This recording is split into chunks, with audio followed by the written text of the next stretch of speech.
एक हजारों में मेरी बहन की शादी को 12 साल हो चुके थे। उसका ससुराल पड़ोस के गांव में था, लेकिन मैं अब तक कभी उसके घर नहीं गया था। लेकिन वह कभी कभार सबसे मिलने घर आती थी। एक दिन मेरी पत्नी ने मुझसे कहा कि तुम्हारी बहन जब भी आती है तो उसके बच्चे पूरे घर पर कब्जा कर लेते हैं और बहुत परेशान करते हैं। पूरे घर में सामान फैला देते हैं, खर्चा तो 2 गुना बढ़ जाता है। तुम्हारी माँ तो चोरी चुपके से उसे साबुन, वॉशिंग पाउडर, चावल और दाल, यह सब चीज़ें देती रहती है। यह सब सुनकर मुझे बहुत गुस्सा आया। मैं मुश्किल से घर का खर्चा चला पाता हूँ और मेरी माँ मेरी बहन को सब कुछ दे देती है। एक बार बहन घर आई थी, तभी उसके बेटे ने टीवी का रिमोट ही तोड़ दिया। मुझे गुस्सा आ गया और मैंने अपनी माँ से कहा कि दीदी को ऐसे बार बार घर नहीं आना चाहिए, बस दिवाली पर ही आया करे।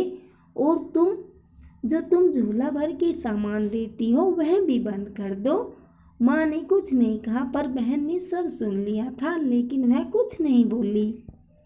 4 बज चुके थे। उसने अपने बेटे को तैयार किया और कहा, भाभी मुझे बस स्टॉप तक छोड़ दो। मैंने ऐसे ही झूठ मूठ दीदी को बोला। जा रही हो दीदी? कुछ दिन और रुक जाती, उसने मुस्कुराते हुए कहा। अरे नहीं, बच्चों की छुट्टियां खत्म हो रही हैं, हमें जाना चाहिए। अब एक दिन हम दोनों भाइयों के बीच जमीन का बंटवारा होने वाला था। तभी दीदी भी आई थी, लेकिन मैंने उनसे सीधे कह दिया कि मैं अपने हिस्से से कुछ नहीं दूंगा। माँ ने कहा कि बेटी का भी अधिकार होता है, लेकिन मैंने उसे चिल्ला कर कहा कि मैं उसे कुछ नहीं दूंगा। दीदी सामने बैठी थी पर कुछ नहीं बोल रही थी। अलग होने के कुछ दिनों बाद मेरे बड़े बेटे को टीबी की बीमारी हो गई। मेरे पास उसके इलाज के लिए बिल्कुल पैसे नहीं थे। मैं बहुत तनाव में था। ऐसे ही एक दिन मेरी बहन घर आई और मेरे पास बैठ गई। उसने अपना हाथ मेरे सिर पर फेरा और कहा कि तुम तनाव में हो क्या? मैं तुम्हारी बड़ी बहन हूँ, मैंने तुम्हें बचपन से पाला है, तुम्हें जानती हूँ मैं, और तुम मुझसे भी ज़्यादा बड़े दिखते हो। उसने अपने हाथों से सोने की चूड़ियाँ निकाली और मेरे हाथों में दे दी। उसने कहा, तुम पागल हो, तुम ऐसे ही टेंशन ले रहे हो, यह चूड़ियाँ लो और अपने बच्चे का इलाज कराओ। वह धीरे से बोली, चूड़ी के बारे में किसी को मत बताना, तुम्हें मेरी कसम है। उसने फिर से अपना हाथ मेरे सिर पर फेर दिया। उसने मुझे 1000 रुपये दिए। उसमें 50 और 100 के नोट थे। शायद उसने बचत करके जमा किए होंगे।